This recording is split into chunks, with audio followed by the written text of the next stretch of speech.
But the paper said I fit a different role, stamped and filed in a system so cold. They never asked me, they just told. They call me person, but that ain't who I am. I come from people, from spirit, from land. It's more than a label, it's how they divide. But I know the truth deep down inside. People got power, people got pain. Persons of paper caught up in the game. Don't box me in, don't steal my name. I'm not just a number, I'm not their shame. People rise up, speak what you know. You're not a person, you're a soul that glows. Oh. Some say it's just words, don't make it deep. But names are spells and the cuts run deep. How they define you, how they bind you. But truth don't sleep, it'll find you. All this legal fiction, built on omission. They rewrote the books and hid opposition. But we're not words, we're not just names. We're breathing proof they can't contain. People got power, people got pain. Persons are paper caught up in the game. Don't box me in, don't steal my name. I'm not just a number, I'm not their shame. People rise up, speak what you know. You're not a person, you're a soul that glows. No barcode, no chain, no check in the file. I'm walking with grace, I'm walking with style. I'm not a thing in a courtroom slide. I'm the people and I won't be denied.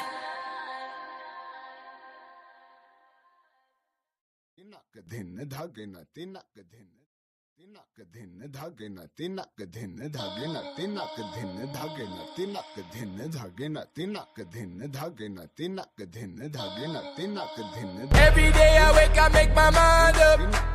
I'ma be the one, be the truth, be the way. Yeah, every day I wake, I make my mind up. Gotta keep my mind on the because they only telling their side of the story. Out here telling lies like they on Moravian. And poor rich kids get their money off on it. But down here in the hood, yeah, we know Forex. We growing up, yeah, we got the goods. Good of them assets, good of my bag. Get rid of cash before the whole market crash. A news flash, just a blast from the past. We on the smash now, be prepared to hit the gas, yeah. Build a land, get the wealth, change your name up. Get the title in your hands, put your game up. Melanation, elevation, arise. We divide, blood eye, yeah, we travel. Try. Blood eye, yeah, we travel. Woo. That's my child. Woo. Blood eye, yeah, we travel. Hey, hey, hit him with the high, yeah. Sherry no haka from Virginia, yeah. I know I'm more because I'm less. I know I'm more. I passed the test. We got to see with the true eyes. We need some brand new bright ideas. We got the hearts and some great minds, yeah. If we could all just be sincere. Build a land, get the wealth, change your name up. Get the title in your hands, switch the game up. Melanation, elevation, arise. We divide, blood eye, yeah, we travel. Try. Blood eye, yeah, we travel. Woo. That's my child. Woo. Blood eye, yeah, we travel. Build a land, get the wealth, change your name up. Get the title in your hands, switch the game up. Melanation, elevation, arise. We divide, blood eye, yeah, we travel. Hey, hey, hit him with the high, yeah. We are going to witness the most anticipated match in the history of professional wrestling for the heavyweight championship of the world. Are you ready? Wrestling fans, are you ready?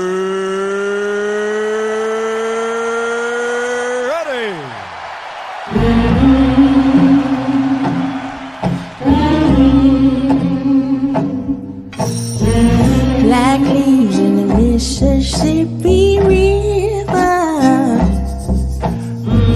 Black leaves in the Mississippi fire.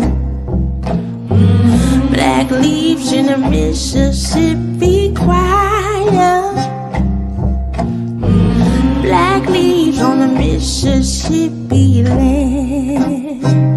And we've got and cotton, we've got sons and daughters, we've got grit and glory, we've got mother stories, we've got strength like towers, we've got hope and power. God made woman with an iron hand, raised her up on heaven's land. God made woman with an iron hand, raised her up on heaven's land. Strength like towers, we got hope and power. God made woman with an iron hand, raised her up on heaven's land.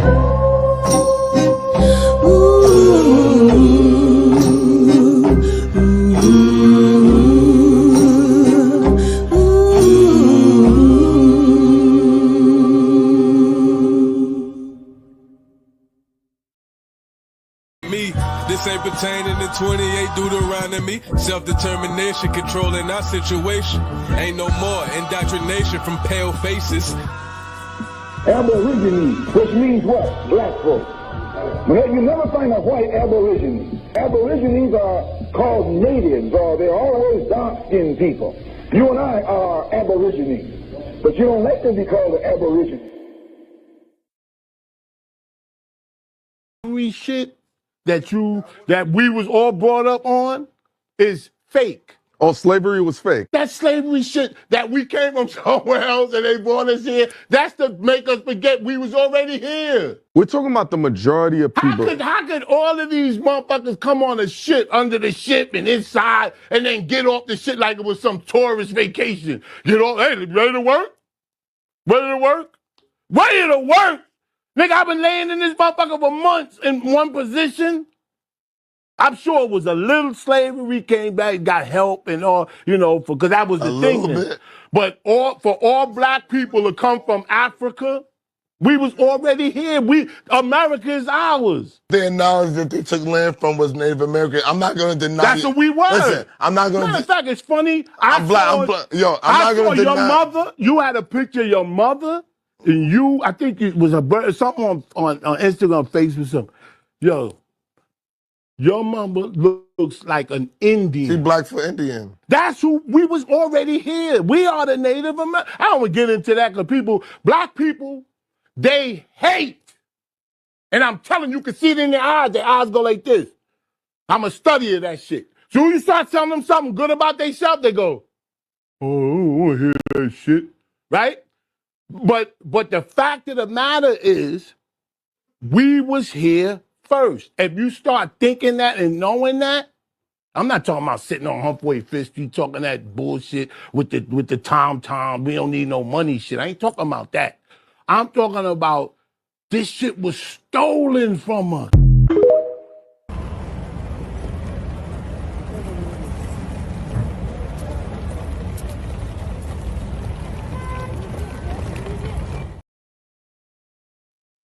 Peace to the party. It's your homeboy back again with the news. I know y'all done missed us, man, but we back and we got a special episode today, all right, from Tribes to Freedmen, the silent war on American Indians. So, look, we got a special guest today, has some history. You may have seen him on TikTok, and we got the OG Mac in the building, so we're going to have this conversation. So I'm going to go ahead. We got everybody in the back room. So Mac and Travis, I'm gonna go ahead and pull y'all up now. Mac, what they do?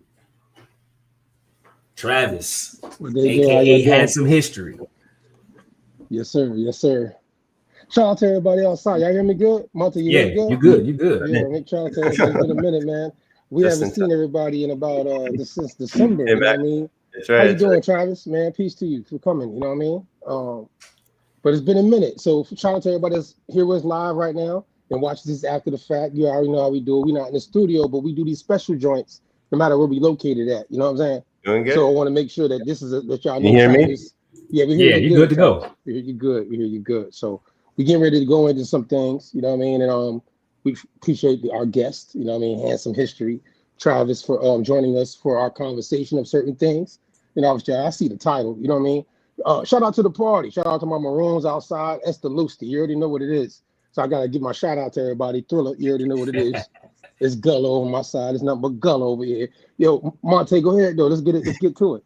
Yeah, for sure. So the conversation that we're having today. All right. So we're going to break this down in a couple different parts. But overall, we were on the phone. We were trying to figure out what's the best way to collaborate to bring this to the people. And so basically what we came up with is we want to shape the narrative and show you how everything that was done on this land and a lot of the stories that we were told were all based around really just taking the land, you know, and from the people who held this land, as we know here on the research that we do, we have a lot of ancestry tied to that.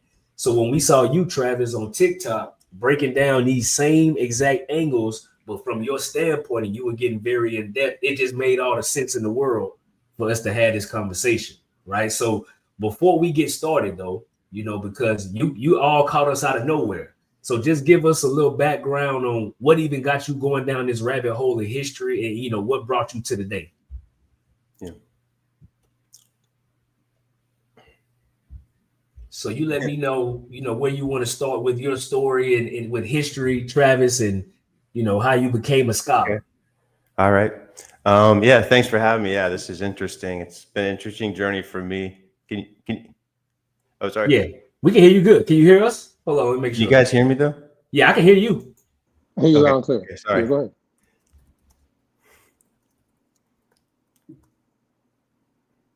I think it's the mic. Hold on. Let me in the back check.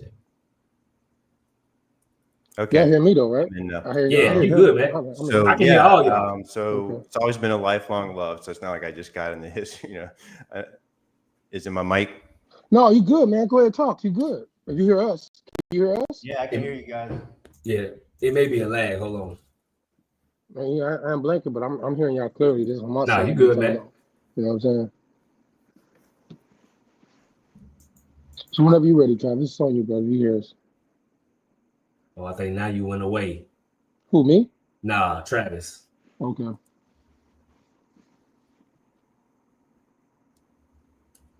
ain't got no sound? Nah. Y'all bear with us. Y'all know how it is when we do this live. Travis, first time, so y'all give him some. Now you can hear me. Oh yeah, good. Yeah, you're good. Yep. I wonder if he can hear us. You can hear me? Yeah. Yeah, I can hear you now. Yep. Okay, so I'll just start talking. Okay. So I'm getting like a feedback on my. Okay, sorry. Yeah. So yeah, I can hear you guys. It just feels okay. So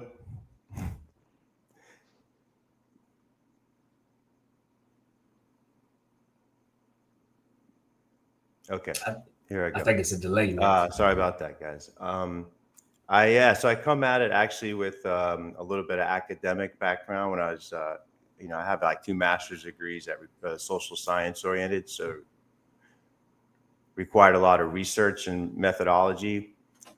So I did research before, but I was never hired as like a historian. So anyhow, I've just in the last few years decided to get back into it. Somewhat personal, like just you know, families getting older, parents, stuff like that. So it just got me intrigued. Just, you know, got me back in the history again, and just kind of drilling down on that a little bit. And from there, I just started kind of going, you know what, I really like doing this. Let me kind of get kind of a little fun with it. Let me dig into history on my own, like what I liked, my own perspective. And that's kind of how it started. So a couple of years ago, and I thought I'd just kind of look at it a little more from like a business perspective and an economic perspective than like most of anybody talking history. Like they're always talking about the politicians, right, or the religion or the military aspect. And like nobody thinks there's any corporations involved. Nobody thinks there's nobody looks at the actual organizations and the actual families involved. And so that's sort of like what I started to marry together. Like, let's talk families, let's talk actual organizations, and let's try and look at the money part of it and really see if we see like the way this is done, you know, because it's not a bunch of like white people showing up randomly the way Right. it's and then like, oh, let me show up in Georgia and kick off some Indians. Like, guys, there's no way it happened that way. Like, no way. This was very organized, very strategic. Right. So let's like actually study those organizations. Like, I was shocked that the documents were out there, but they're out there now because they digitized things, and right. That's what I think has changed it a lot. I can look at information that I couldn't look at. That's a fact. Maybe 20 years ago. I agree. So it's funny because you came into this the same way a lot of us do, trying to figure out our family story.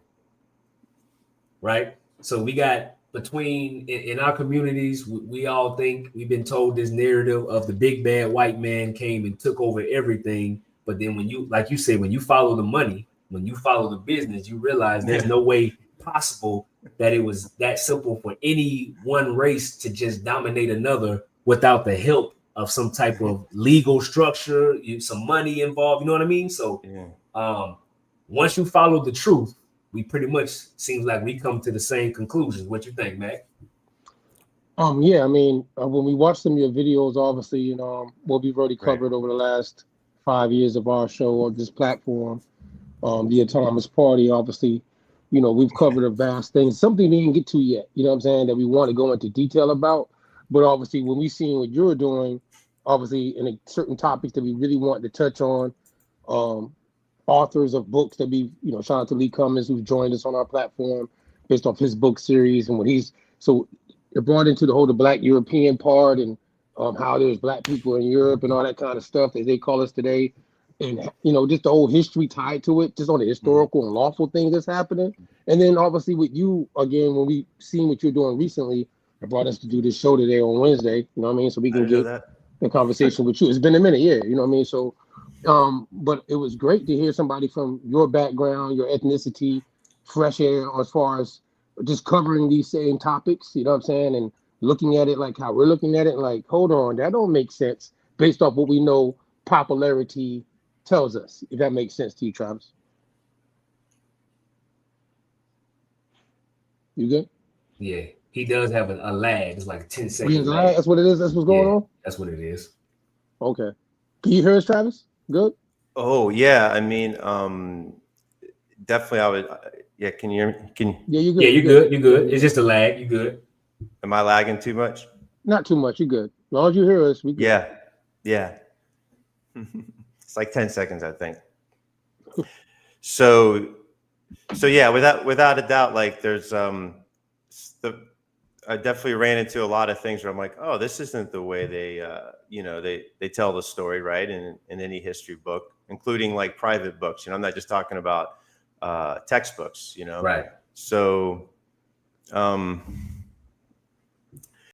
I guess what would be the first one on that? I mean, honestly, real simple things like I started looking into just warfare before the 1500s, and it was like, wait, these are all just corporations that were fighting other corporations. And the average, I'm talking about Europe, they're just sitting there watching these guys fight each other. And I thought, but how are they paying these guys? Oh, they're getting money from a bank. Oh, how's the bank? And then you start, oh, they take over land and they use it as okay. So like the first thing is like, well, nobody even ever told me that, and then much less by the time you start seeing, oh, this is why they displace people. They displace them.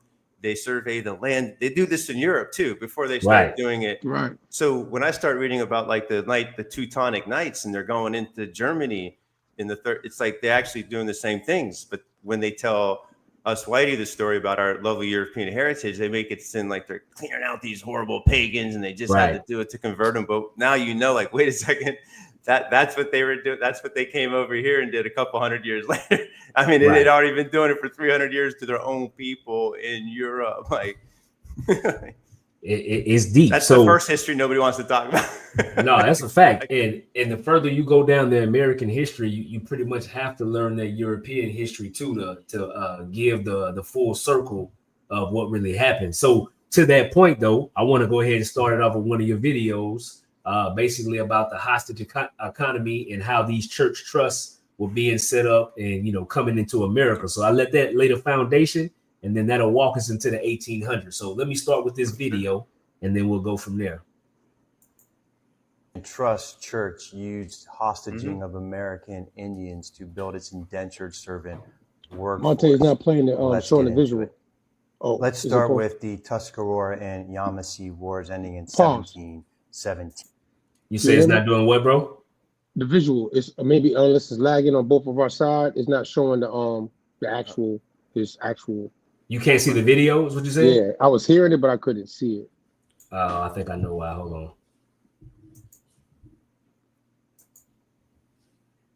I don't know why. It's showing on my end. Yeah, I can hear it, but yeah, I can hear it, but I can't see it. It's just showing TikTok. I don't know if it's blocked or something. Oh, well, right now it's not. So you can see that though, right? Yeah, I can see that says TikTok, right. but So it's not showing the actual. Okay, maybe I'm tripping. I just want to make sure. You know what I mean? All right, make sure. All right, go ahead. Oh, I see what it is. I see what it is. Hold on. Okay, I was just making sure for people out there just watching this like that. Probably don't see nothing. Nah, good catch. Hold on. All right, run it back. All right, go ahead. Produced 5 to 10,000 American Indian captives. South Carolina law at the time treated many native captives as indentured rather than outright slaves, with contracts of 4 to 7 years, often under the guise of apprenticeship. Now, Moravian labor practices in Wachovia, their own Moravian registers list 300 to 400 indenture contracts from 1755 to 1780. On the ground reality, Moravian missionaries explicitly recorded the baptisms of Indian servants and Natchez hostages, using conversion, which is baptism symbolically, as the legal tool to transfer what? Land use rights and labor obligations from tribal custodians to the Moravian Wachovia Trust custodians. To give you a sense of how unlikely it is that their workforce was from Europe, the Moravian Church only recorded about 500 people coming from Europe. So on this 99,000 acre tract of land, who was performing the work? The Moravians actually tied to the Lord Proprietor Carteret, remember, who was actually the owner of the Granville district in North Carolina, where this settlement, the Wachovia settlement of Moravians, is set up. The legal cover of hostaging and baptizing Indians allows them to use them as indentured servants. Plus, it also allows them to circumvent on the books English anti-Indian slavery laws at the time. So the point of conversion and baptism is that sets them up to legally count them as indentured servants. That's important because now they are improving their ability to get credit and loans from the trust system, because guess what? Indentured servants, just like I talked about with Southeastern Confederate slaves, are assets on the balance sheet, and they can get loans using these workers as collateral. Once a captive was baptized, then he could be indentured. Then they have their multi-year labor service contract, and they now become what's called an equitable charge on the estate of Wachovia. What that means is the indenture creates a fixed enforceable claim on the future outputs, right? They're producing tobacco, wheat, timber, labor, and tar, okay? Trustees record these charges in their ledgers as a predictable yield stream, like a dividend yield or a fixed income yield to ultimately the trust back in Europe. So every conversion increases the asset value of the Wachovia Moravian Trust Corporation. And as they get more land from displaced Indians, and they offer them a choice. You can become a part of this, be indentured, be into our system, and after that your offspring are a part of it. Or you can continue to be an Indian outlaw, and now you could be subject to being enslaved and being moved around and never being a part of the system. That was pretty much the option. So now you can totally see the clear financial incentive, the greed incentive to convert. That explains why in the colonization scheme, you always had various missionaries there from various sects, especially in North America, the various Protestants. They're each there trying to get the indentured servant and increase the asset value of their particular church trust that they're involved in. So I hope you enjoyed this. Like and subscribe to hear the next in this series on the Moravians as hostage operators. And go ahead and subscribe for $2.99, where I do 1 or 2 deep drops a week just for subscribers only, and some hits. Hey, so Mac, I already knew when you saw this one, you was definitely gonna, he was gonna send this over. So Travis, Mac has been on this dig about the Moravians, the Wachovia for a long time. So this is pretty much a match made in heaven. But let me set the stage in layman's terms for everybody who may not, because everybody doesn't understand the business or the church and the legal side. So basically, we're setting the stage. This is the 1700s. You got the colonies over here. They're struggling. They're trying to figure out how they're going to survive. They bring over this religion, and they use the way for religion to tie to the land and to usurp people. So I pass it off to you, Travis. You give us a breakdown on this video here.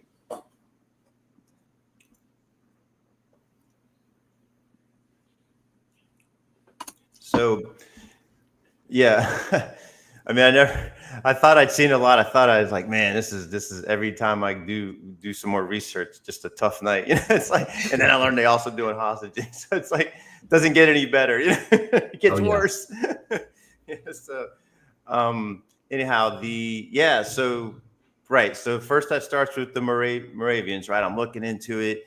But what actually caught me first was the actual seeing the hostage system used back in Europe and in the Middle East and the Mediterranean, when I was just doing some other research going a little further back. And I'm like, oh, I see. They had first of all, among the elites, this was huge. So once you realize this, so then you go, oh, this is the way they do it everywhere.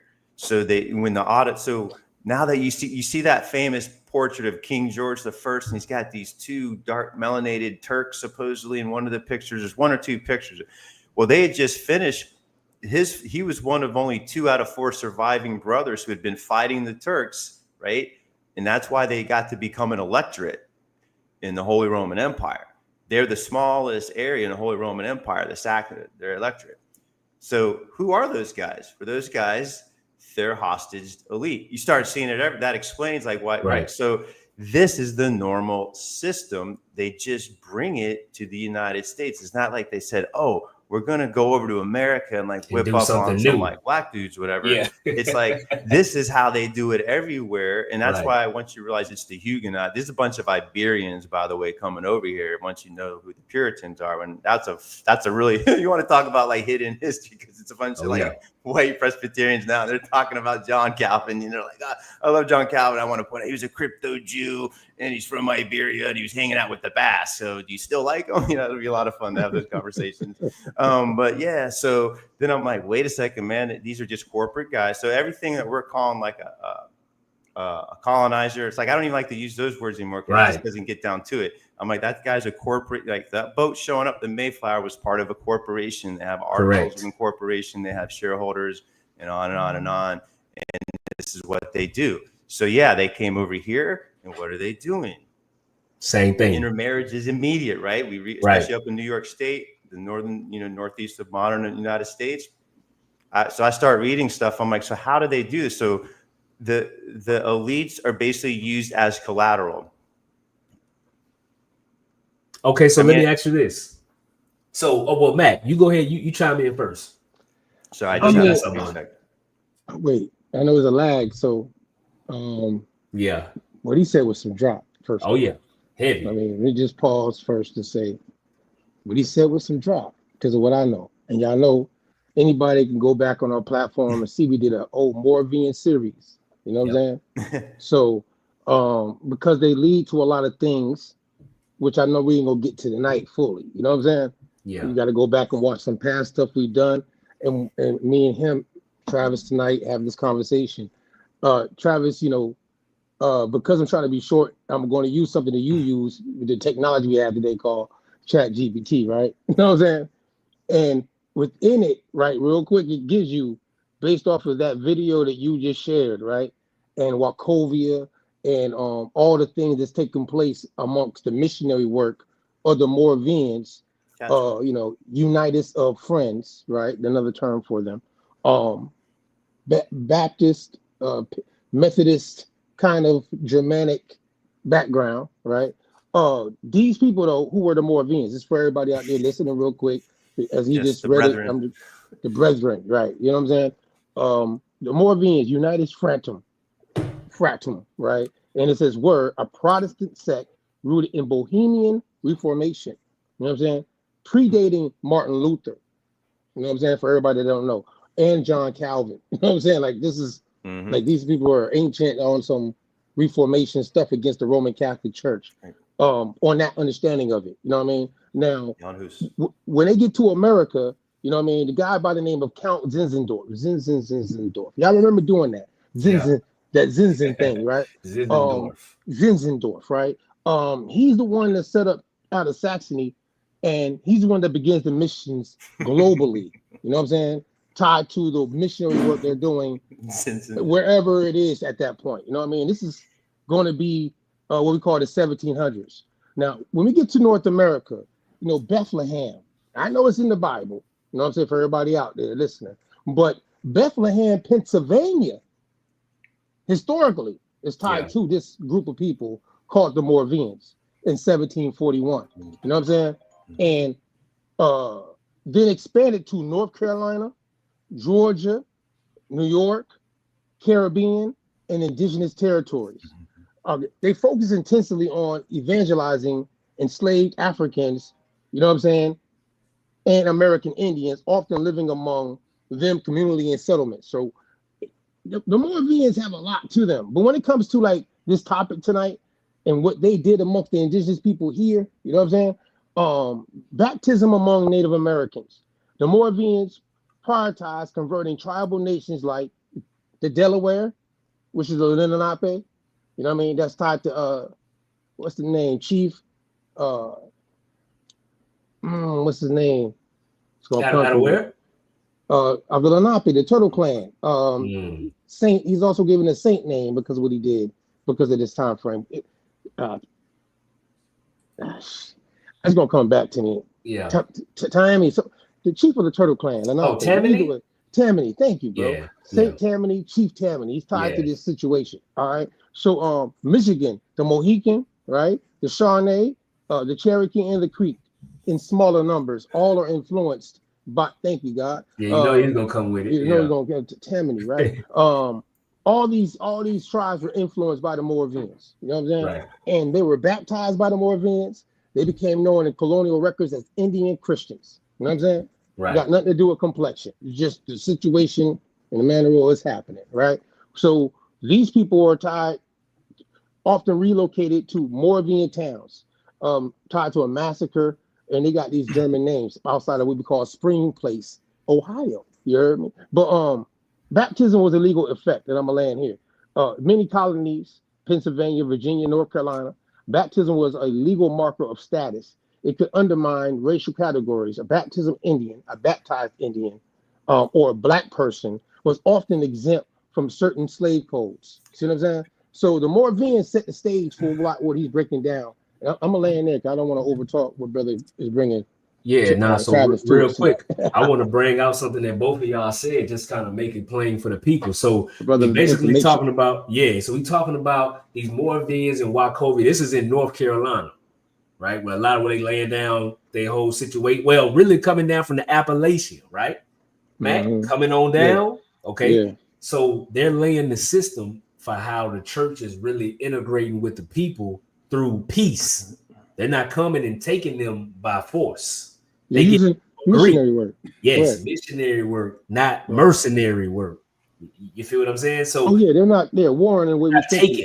Correct. Because then you have the Tuscarora War and things that happened after this because of what was going on. But I want to touch on one key thing. So you're talking about the Lord proprietors, right? A lot of people may hear that term, but I think it's important that we explain what it means. So like a Lord proprietor was basically somebody that was appointed from the crown to basically be a semi-king over a landmass. But those Lord proprietors never came to America, bro. They weren't in America. They had people managing. They were the managing people in a whole nother continent, and they put people in position who wrote back to them to inform them on what's going on in the colonies. Right. So it just shows. Yeah, go ahead. Right. And within that, the colonial courts sometimes recognize baptized people as free, especially if they lived under Christian instruction, going off what you just broke down. So it wasn't like, it was a conversion thing of you coming out of living in your tribal ways. Those particular groups we just mentioned, smaller numbers in the South, but definitely amongst what we call the Iroquois, the Lenape, the Delaware, Tammany and them folks, you know what I'm saying? It's highly documented how they became Christian Indians and still were massacred by other groups jealous of what the Moravians were doing. Right. And Travis, what you think about that though? I'm gonna let you slide. What you think? And for everybody in the audience that don't know, Travis has a slight delay, so if you're giving him a chance to speak, it's on purpose.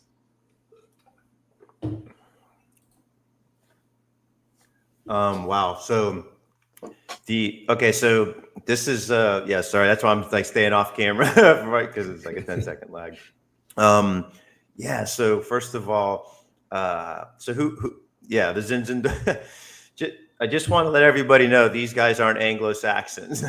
They're talking people Bohemia. I guess you said I look at them. Make it clear. Yeah. A disclaimer. Right. Go ahead. Okay, but that's layers, really. Seriously though, boss, because you've read up, I can tell you've done your deep thought. So when you study Moravia, then you study that they were actually a lot of Central Asians that had come in the 11th. We're talking about just, I don't want to go down this tangent, but we're talking people that are potentially Khazarians. Okay. Yeah. So the eyes are more Asiatic. Mm-hmm. It is what it is. So that's who the Moravians are.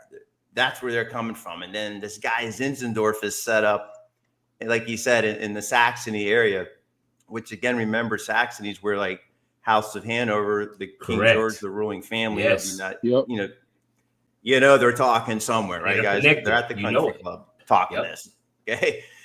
The way I see the Moravians is they're like they're a small group, right? Numbers wise, they're asset light. They don't bring a bunch of people over, and they are basically a real estate development and like holding company. And if you look at Wachovia, it's 99,000 acres. They bring over about 2,000 of their own supposedly European types. There's nothing on the books about slaves. Oftentimes they weren't into slavery, but now we know why, because it's indentured. It worked for them, like staying under the radar, just indenturing the Indians, not actually officially making them slaves. So that's a whole thing too. But basically, it ends up, I can't remember the number, but I can't think it's more than like 8,000 to 10,000 total people. Okay. And they hold on to that and develop it and seed it out and parcel it out, right? And then, as you know, it becomes a bank, and it takes 100 years. You're going from like the 17th, but this is how long period these guys are thinking, guys. All I want to say, or starts in 1750. I mean, actually starts earlier. You're right. The Yamasee Tuscarora War. Yep. They're basically cleaning up, and that's their pattern. So I read about them up in Greenland when they do it even earlier. It's after the battles have come, the people are right, and they come in and they say, well, listen, those guys are real meanies, right? They're bastards. We don't really like it either. Yeah. It's a dirty job. We couldn't stop them. We're the religious guys. Now, here's the deal, though. If you join in our system and help us out, that'll be better for you than if you stay outside the system. And the system is coming, right? They'd hostage the elites. The elites would go back to Europe. They'd get trained there. They'd come back, and you know what they're saying in their language when they're returned as these agents of empire. They're coming. Right. This is better for you. Because if you look at the numbers, then take a boatload of 200 Europeans who've never been here before could somehow figure out how to get an anchor point. That just tells me no way the population's super depleted and all that. There's a lot else going on that we don't really realize yet in terms of things like that. But yeah, so what's the hook? Hostage a noble's kid. Now you got security, right? Not just that they're not going to you got leverage, fight, but they're going to come to work.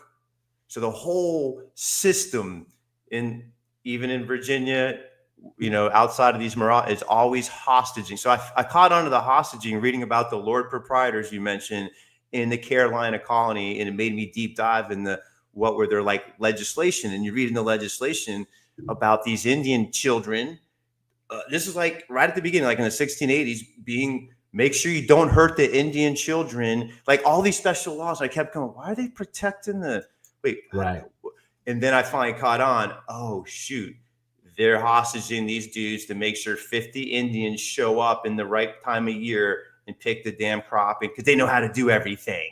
Right. Oh, okay, I got it. That's why they're hostaging. That's one of the reasons.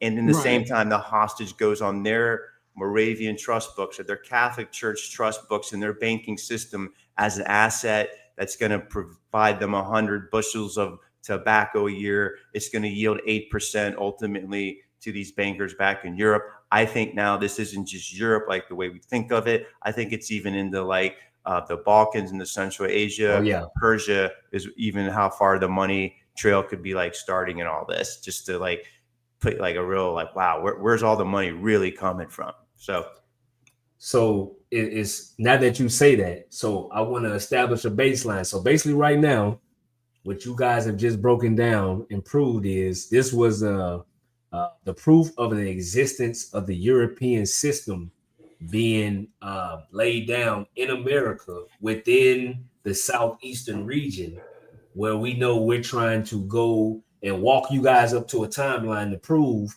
how these same people were really misclassified. We know it happened, but a lot of people can't break down the details and get past the narrative to understand. Right now, no matter what color you believe these Moravians to be, there's no way they had enough numbers to bring slaves, for one, or capture people physically. It's just not possible. They had to lay down a system that was foreign, that came from where they came from, but it was implemented here, but it was through peace and deals on the surface, right? So this is how they were able to integrate and get into these different nations, because they were running a specific system that looked like peace on the outside, right? So let's walk them up and let's go a little further, and we're gonna double down on this point. So I'm gonna play the next video, and then we can chop it up about that one. Hold on. Yo, go ahead, man. What you got? Hold on. Wait a minute. He's sitting on something. I can't, we be on Clubhouse, we be on these platforms, Facebook, and people be, on the slide trying to get at me about this, I'm going to address it based off of, the facts of the matter. We would just talk. Shout out to Richard Monte, right? He just hit us the other day on Clubhouse. He out of Philadelphia, amongst the Moravian history. You know what I'm saying? Amongst all that history out there. So I would be wrong if I would not state African Methodist Church. You know what I'm saying? I have to talk about the African Methodist Church and its connection to the Moravian situation and the Negro Indian schools that the Moravians have in these territories called Shakamexum, that we all today know as Philadelphia. You know what I'm talking about? Like, listen now, I can't go around it, because baptism charge, you know what I'm talking about? And freedmen, you know what I'm talking about? Being acknowledged in a colonial society is going to be tied to this situation. I want y'all to hear me clearly. Real talk. I can't front. Because see, I ain't dodging no smoke with these people that have been talking all that on the sideline. We're going to do this for real right now. So baptism and freedmen status, legal recognition. In later decades, 1800s, many American Indian descendants of Moravian converts were not classified as Indian under U.S. law, instead labeled as free people of color or freedmen in censuses and state records, especially when mixed with African or Moorish descent. Examples: Cherokee freedmen, some descended from Christianized Indian slaves or Afro-Indians. Delaware and Creek Christian Indians were listed as freedmen rolls if they no longer lived tribally. These Christian lineages often lived apart from the tribe, forming mixed ancestry Christian communities under Moravian or Methodist guidance. Now, we're going to keep going. Example cases of people: Richard Allen. Richard Allen, the founder of the AME Church, connected to the Moravian Quaker background, was educated and influenced in Indian Negro religious schools, later founded his own church among freedmen. Spring Place Mission, Cherokee Territory, Moravian mission to the Cherokee Nation in Georgia. Some baptized Cherokee and Afro-Cherokee converts later became part of freedmen communities after Indian removal. Bethlehem, Pennsylvania. Wachovia, North Carolina. Moravian towns. Connect them dots, bro. Yeah, make them know. Moravian towns that registered both Black and Indian baptisms. Church books recorded as race baptisms, material status, and status as slave or freed. These records were sometimes used in court to affirm freedom. So, I mean, it's a legal shift, but I make sure I got to get that in there real quick because I can't, you know what I'm saying? This moment. Hey, so I've been you wanting to make walked sure y'all us. get that clearly. Go ahead, though. We can move on. You walked us right to where you finna go next. So basically, we talking about how hostage situation, royal bloodlines, bloodlines in America, you know, how everything was starting to get intertwined, right? So let's go to this next video that Travis broke down, and we're gonna build off of that one. So hold on, here it comes. It is a plausible scenario that the two deaths that led to the endowment of the Smithsonian were the termination of ancient American Indian bloodlines. Let's get to it. Before we get to Smithson and Hungerford, the two deaths needed to transfer $18 billion worth of gold, let's look at the hostaging system. That's right.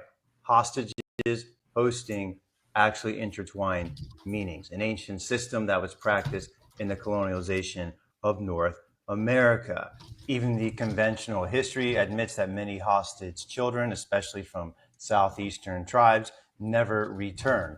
They would have been folded into European society through renaming rights, religious conversion, and then typically their legal guardians were religious organizations, either Anglican or Quakers. Second generation would actually end up being intermarried into the European noble bloodline, but they would count as cadet lines or they would be considered illegitimate children. And these lines, illegitimate, cadet, as well as adopted in lines, are often kept alive for various uses of the trust corporation. One of the common uses of cadet and illegitimate lines is to basically be used to move wealth around. They're not allowed to inherit lands and titles and power, so they then become these shadow people that the trust can attach assets to. And literally many of these are embodying wealth, and their death will trigger a transfer of that wealth or a new owner of it or what have you. So this is not far-fetched what I'm talking about. These are some of the schools and organizations which would have sponsored and shepherded them. Christ Hospital, St. Olave's Grammar, Barbadian Anglican cemeteries. They would have been financed by the British Royal Society, the scientists, the British East India Company, and the Levant Company. So what are they trained in? They're literally learning the system so they can go back and work as representatives and agents of these companies, right? Because remember what these companies are doing, right? They're invading India, they're invading the Americas, right? Into China. So this makes a lot of sense that they would need interpreters, people that know the geography, the land, the customs, okay? And of course, over time, after 2 or 3 or 4 generations, much of that connection is going to be erased. But I bet you the trust administrators and the people that brought them over and hostaged them, they keep the records and they have that parallel ledger and they know who these people represent, even 100, 150 years later. In the late 1500s, there are records in Seville's Santa Maria la Blanca church that show baptisms of indigenous boys. Their godparents were usually wealthy Spanish merchants. Remember Seville, that's where they're importing the slaves into Europe. And remember that they're tracking or they're covering their tracks. They're not supposed to be enslaving these American Indians. And so they're calling them Africans because they were also enslaving Africans right off the coast and bringing them right into Seville, not to the Americas. 1610s at the Collège de Clermont in Paris, Jesuits began programs for indigenous American Indian boys. They learned Latin, studied Catholic, and were given new names. Jesuit letters by missionaries like Jean de Brébeuf described these boys as being civilized and educated. In the mid to late 1600s, England, churches like St. Martin in the Fields and Lincoln's Inn Chapel began similar practices. Church records show baptism entries that are marked foreign or colonial. Researchers believe these children were indigenous American Indians from American colonies, right? Why else would they be talking about a civilized person or a foreign colonial? Why would they need to mark that? Interesting. So how does this relate to Smithson and Hungerford? Well, Smithson, the namesake of the Smithsonian, was an illegitimate son of this very ancient, powerful family, Hugh Percy, the Percy line. They had been in power since the 1100s. They came over in the Norman invasion. They have the estate of Northumberland, which houses Hadrian's walls, ancient druidic groves, and includes the castle used in the Harry Potter movies. He also has control of the Zion Temple, S-Y-O-N, an Anglican of Zion is a temple outside of London. So that's the family that Smithson is supposedly from as an illegitimate heir, okay? Then it also explains, why would Hugh Percy, who has 3 legitimate sons, okay, why would he decide to give all this liquid wealth to this illegitimate Smithson who nobody's ever heard of before? There's like hardly anything on his background, okay? Raises red flags. What was so important about Smithson? And why would you choose him in order to create the sequence of events to create the Smithsonian? You don't just pick anybody random. So Hungerford is very similar to Smithson. He is an illegitimate heir as well. He has a mother that's like half sister of somebody in the Percy family, but there's no other history. He also happens to die childless. It's upon his death that the $18 billion worth of gold gets transferred to the U.S. to create the Smithsonian. So you basically have a setup beginning in the late 1790s in which they're embodying wealth into these illegitimate heirs or members of this world powerful family. It also happens to be the family that manages the archives of other conquered peoples. And it's basically like they can control the timing of the event. So Smithson lived and they decided not to transfer the wealth yet. So about 19 years after Smithson was awarded the wealth, he did not use any of it. And 19 years later, he has a new will saying when he dies, it's going to Hungerford. So, wow, right? So then Smithson dies, it passes to Hungerford. It passes to Hungerford for about 5 years, and then a trigger event happens, and that's when Hungerford is disappeared and the wealth transfers. What's going on? 1830, you have the passing of the Indian Removal Act. That's after, the 1820s, Jackson just attacking, pushing on the Indians, tons of bloodshed and war, and it's continuing into the 1830s. So what is the triggering event? My theory, let's assume these are ancient Indian bloodlines that they had been maintaining, is that during these wars, certain American Indian nobles must have been killed, and that triggered the ability to let's kill them, and that eliminates, they're exterminating the bloodline, and that eliminates any responsibility for the covenant. So now they can move their wealth into this trust zone that they're taking over. This is just a theory, but it's based on the reality of what practices there were in this time. I hope this makes you think a little bit. I call this probabilistic, not speculative theory, but at the end of the day, they provided us nothing on Smithson or Hungerford at all. So even that story is just as speculative as, I guess, what I'm presenting. Who were these guys? Handsome history out. Yeah, that right there is heavy, bro.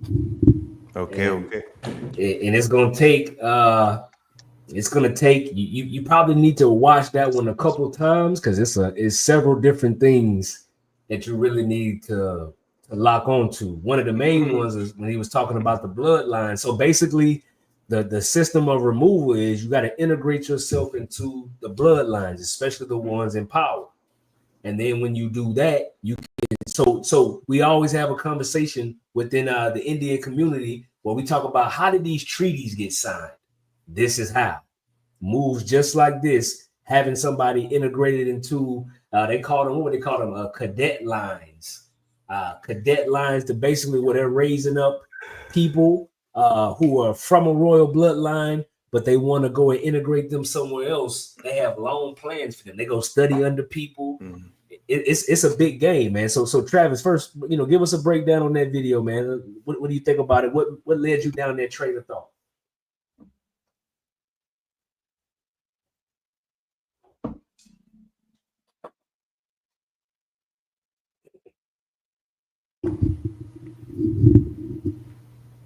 Sure. Okay. Yeah. So, it was interesting enough to me, like, man, so they kill these two people, and this is all weird how they plan this. So something's going on, right? And then meanwhile, while I'm learning more about this hostage system in the training academies, then I'm like, whoa, wait a second. Like, so as I was studying more about how this sort of trust system works, and I think some of what I'm talking about, we are seeing play out in the modern world, right? Like the Epstein files and whatever. Oh, yeah. Like,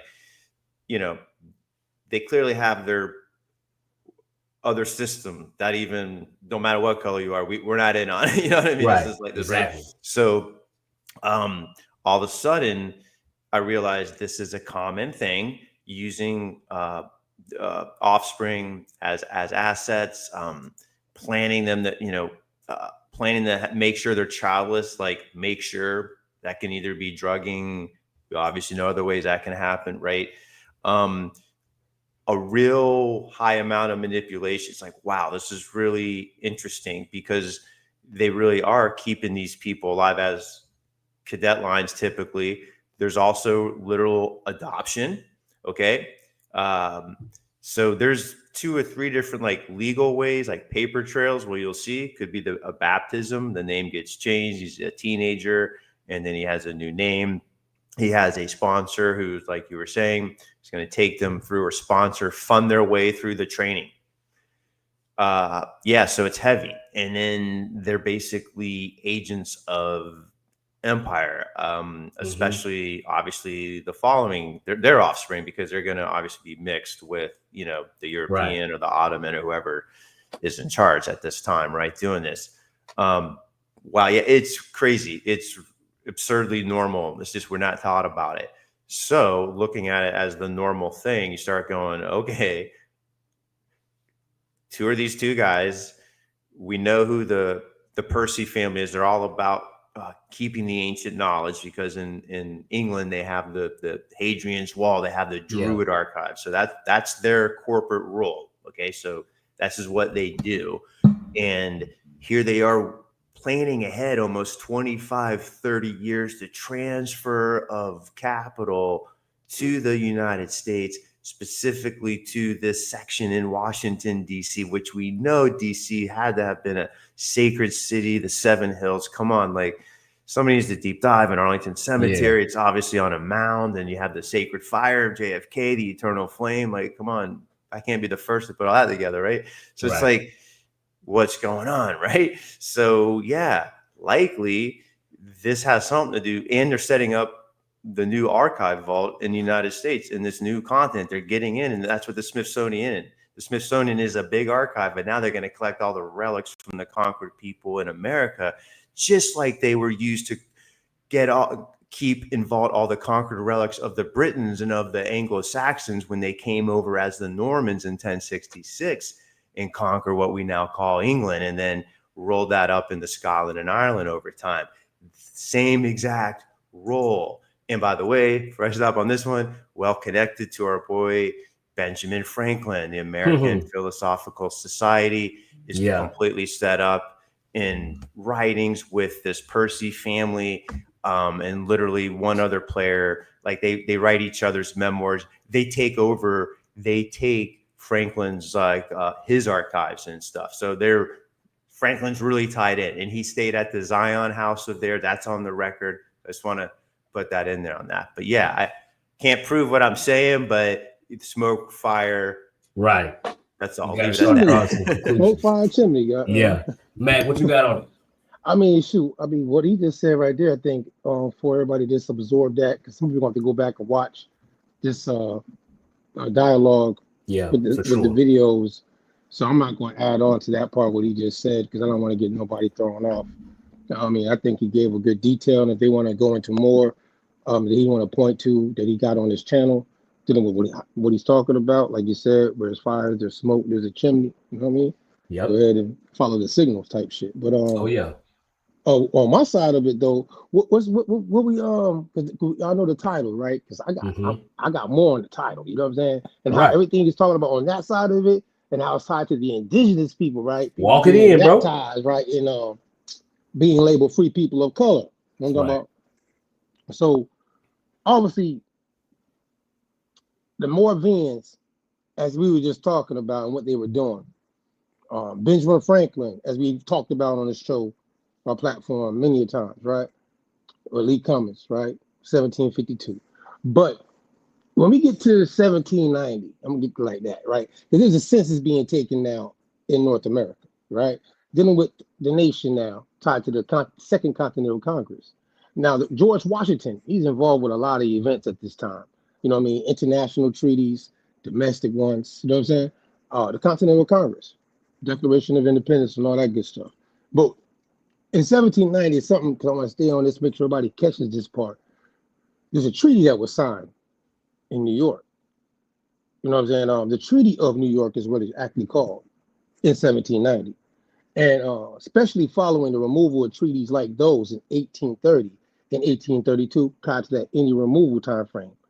Many members of the 5 civilized tribes, Cherokee, Chickasaw, Choctaw, Muskogee, parentheses, Creek, and Maroons, Seminole, Cimarron peoples, right, who had become Christianized or intermarried with the Negro that's not of the indigenous people.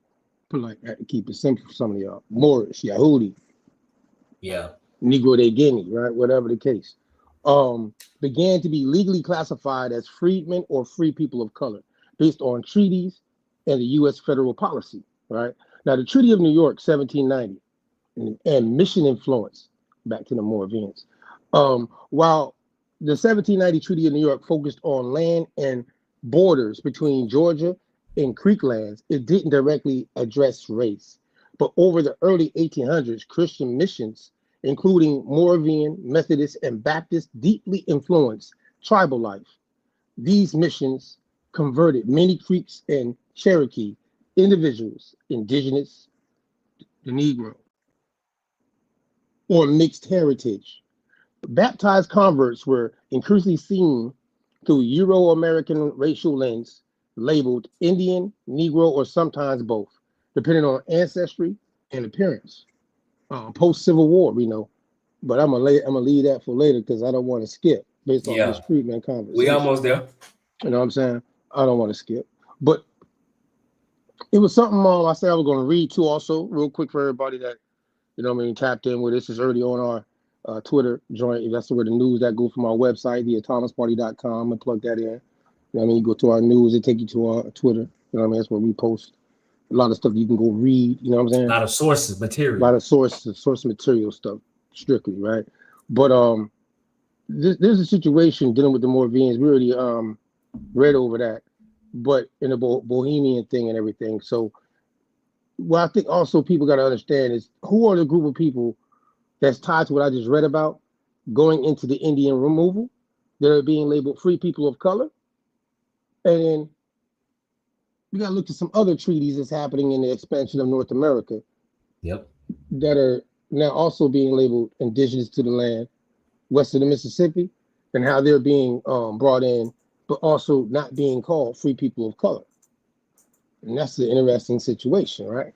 I think that's the twist of the dynamic of the indigenous conversation of the population here in North America and their mixtures.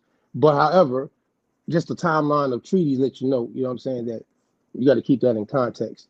But like I said, for our guest tonight, because what's the next joint you got? Because we're going to get there either way. But Travis, go ahead. We're walking right up to it. So I'll go ahead and we'll go right into the next video then. Like I said, we're walking up the timeline. We started in the early 1700s, and we basically showing at this time, it's not a lot of talk about what you look like. It's more about where you're from, who's your family, what religion are you a part of, right? So we're showing you that this whole racial construct was something that was created over time as a further way to control, but we got to go and walk it up the trail to get to that point. So I'm gonna play this video, this next video, and then we're gonna keep on building. All right, hold on. And shout out to everybody in the chat, man. I know it's been a while. We've been on hiatus, but appreciate y'all tapping in with us. Make sure y'all go follow our guest, Travis, aka Handsome History, on TikTok. Y'all know where to find us, the Autonomous Party, on every platform. This is what we do. So, hey, look, let's get to this next video. About slavery in the South and what the Civil War was really all about. Here's an example from a propagandist book written in the 1850s, A Journey Through the Seaboard Slave States. My interaction with ChatGPT confirms my theory that this book included, which was written by an indoctrinated Northerner, actually reveals that his mind cannot get around all the racial integration he saw and the fact that dark-skinned people were bosses and masters of lighter-skinned people, and that people did not have to work under fear of losing their job tomorrow. That's what he saw and he did not like. Let's get into it.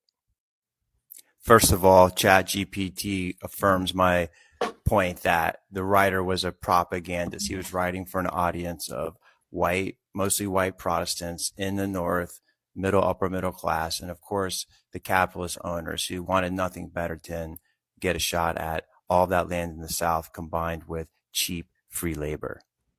Here, ChatGPT confirms my theory that the abolitionists were all about getting this free labor. What is free labor? It is cheaper labor. Then they would move people off the land through high taxation because taxes could only be paid in dollars. They did this through the National Currency Act of 1865, passed before the war was even over. They were setting it up before the war was even over. GPT agrees with me that free labor meant no pension, no health care, meant they could fire you tomorrow. The slave system was a contract enforced by the government, okay? They could not just get rid of somebody because they got sick or even if they weren't a good worker. This is backed up by the legislation written in black and white of the times. Now, this is a big one. My insight that most of these slaves were Aboriginal Americans, GPT is affirming that, and it deserves serious and more attention.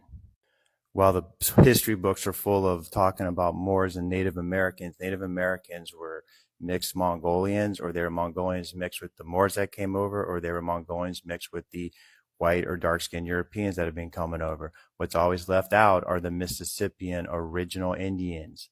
They were still here. They never left. And this is something they had been farming. They had been farming rice, tobacco, and cotton for thousands of years. For example, in the book, he couldn't comprehend why there were light-skinned people taking orders from darker-skinned people. He couldn't understand all the well-dressed so-called free people of color, or even when he knew they were slaves, he just could not believe how well-dressed they were, especially on Sundays. He talks about all the gambling and the money being changing hands while they gambled. So that also demonstrates that these slaves were being paid cash as well. So what this propagandist writer Olmsted actually saw and described, even though he couldn't judge it correctly due to his overwhelmingly detailed indoctrination as a Northerner, okay, it all shows that the South was a better place to be than the North. It was racially integrated. It had dark-skinned people as bosses and in charge. As a matter of fact, the lowest class of person, he says, is the free white man. That's the toughest position to be in. Everybody wanted to be a slave because you were part of a very good system of labor protections. I think his propagandist book unwittingly gives us insight into the reality of the South versus the North and what these Northern abolitionist aristocrat oligarchs were really after. It was the land of the South and the removal of the slave labor force that was physically in the way. So then they could make way for the white, light-skinned Caucasians that they were importing from Russia. So I think it's interesting that ChatGPT agrees with a lot of my theories, which are basically upending the conventional view of what slavery was really like in the South and what these abolitionist radical Republicans from the North, this minority political faction, okay? By the way, Abraham Lincoln, he did not win the majority of votes either time. And these radical Republicans were only able to be in charge of Congress because all these states seceded from the South. So you really had a true minority group taking power during and after the Civil War. Remember, Reconstruction lasted until officially about 1884 or 88, when they cut a deal over a presidential election between the Republicans and the Democrats. But keep in mind, that's an entire generation. That's 20 years of military presence in the South. They had all these freedmen schools. They had Indian schools. Basically, they were indoctrinating everybody to get with the new program. That's why you don't have a whole bunch of documentation of what was going on in the South for that 20-year period. It's a very dark window.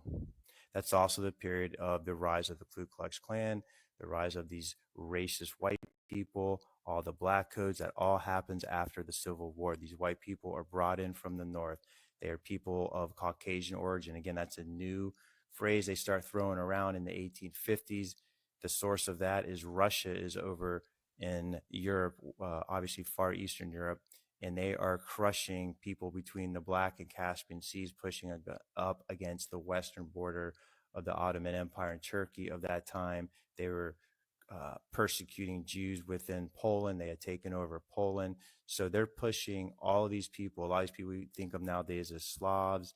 You might think of them as many of them were labeled German because they were coming on boats from Hamburg, Germany.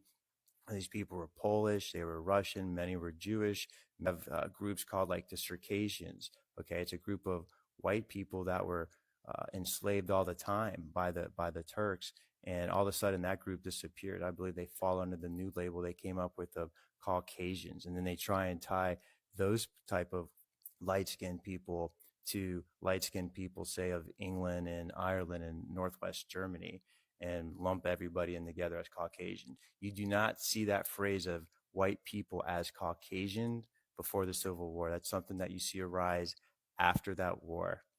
Something to think about, how they relabel people, eliminate nationalities, and what have you. So I think ChatGPT is a very interesting way to kind of show your theories to it and make sure you present a lot of the information you already have so that it knows how well read you really are on it, and it will give you back information based on how deep your understanding is. It knows what you know, and that is a fact. Willing to reveal more based on what you know. Pretty interesting. Hope you found this enlightening and enjoyable. Handsome History out. All right, so check this out. You know, man, he was cooking. Oh, he was cooking. So Travis, I'm gonna welcome you to our world real quick. I want you to see something. And I want you to see how we address people like this right here. So we got this guy, Omawali the Elder. He said, come on. So the radical Republicans were the bad guys and the Southerners were the good guys. This white is straight up lying between his crooked teeth. So here's the thing. So we're going to handle this for you, Travis. This is light work. So this is what we're going to do.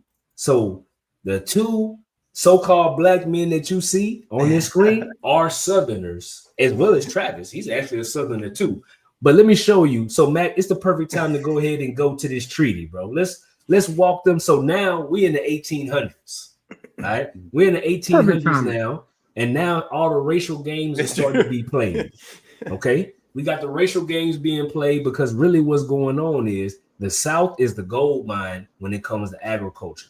Right? They didn't need the Union. They didn't need the 13 colonies. They did not need Europe. It was the other way around. Okay. So what started happening is they had to figure out a way. How can we get involved with this land? How can we take it? Because we can't beat them through war. It's their land. They will have, if you know anything about war, if your enemy has the advantage of the land mass, you are already severely behind. Because they can get the ups on you, they can flank you every which way. That's just how this works. So, Matt, I'm gonna take it over here, and we're gonna go to the let's go to the Dancing Rabbit Treaty, bro. You ready for that, Matt? Go ahead. Yeah, right, you go down the rabbit hole. Yeah, let's do this real quick. Here's the treaty. Let me know when you can see my screen. It should be coming up in a minute. I see it. I'm about to make it bigger. Hold on. So I want to start Article 14, bro. I'm gonna read it for him. Go ahead. Okay, so now remember, this is 1830. All right, so Article 14 It says, each Choctaw head of a family being desirous to remain and become a citizen of the states shall be permitted to do so by signifying his intention to the agent within 6 months from the ratification of this treaty, and he or she shall thereupon be entitled to a reservation of one section of 640 acres of land, not 40, 640 acres of land, to be bounded by sectional lines of survey. In like manner shall be entitled to 1/2 the quantity for each unmarried child which is living with him over 10 years of age, and a quarter section of such child as may be under 10 years of age, to adjoin the location of the parent. If they reside upon said lands intending to become citizens of the states for 5 years after the ratification of this treaty, in that case a grant in fee simple shall issue.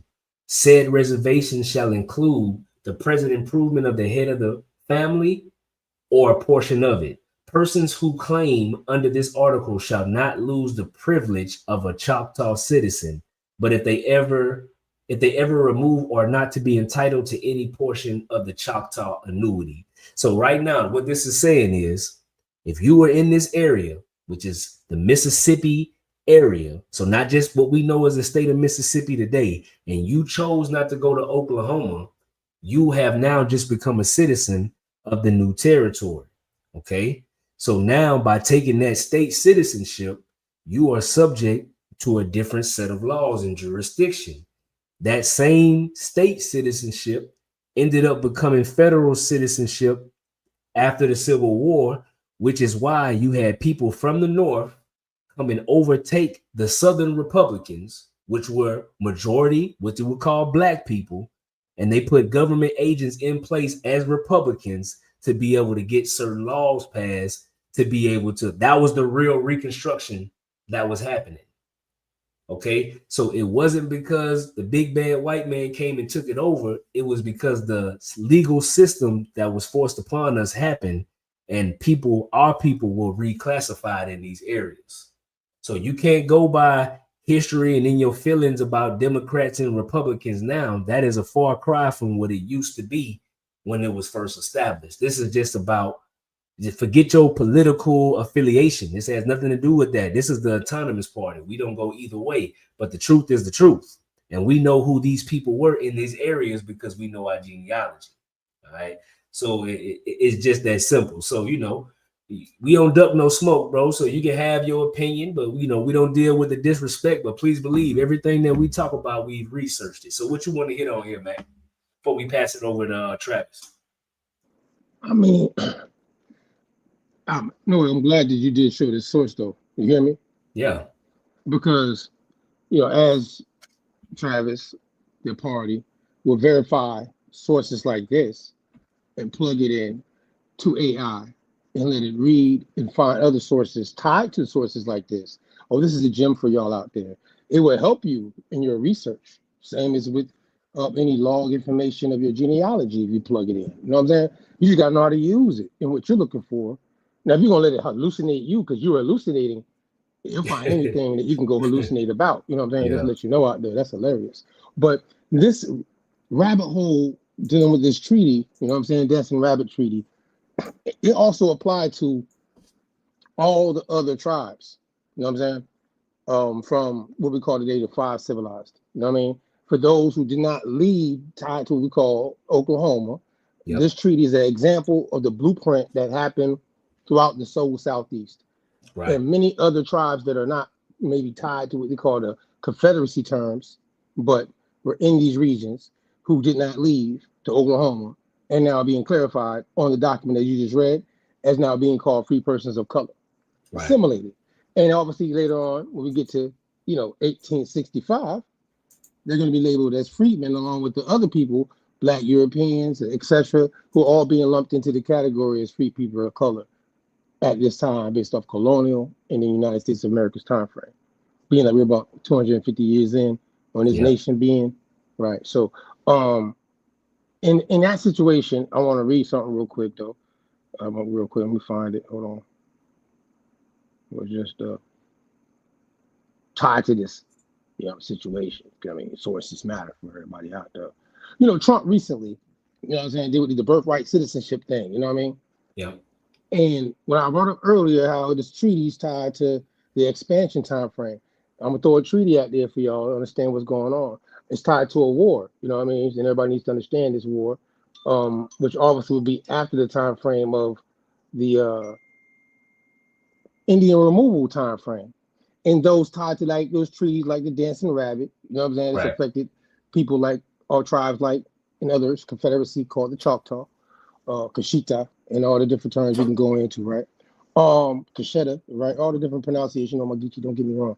But in the manner we're talking about though, the assimilated Indians is what I'm gonna use the term as, because they end up being called now free people of color in these territories prior to a war that takes place in 1848, which is called the Mexican-American War, right? In the treaty called Guadalupe Hidalgo, right? Yep. Those Indians out there, because I'm gonna end on that source after I talk about this and get Travis to run back in and run his joint. They're not in the same category as the assimilated Indians based off of the treaty timeline of this situation until later on, because they're not assimilated yet. So the tribal Indians, Title 25, anybody can look up Title 25, federal codes and everything like that. They're not in the same situation until the Naturalization Act.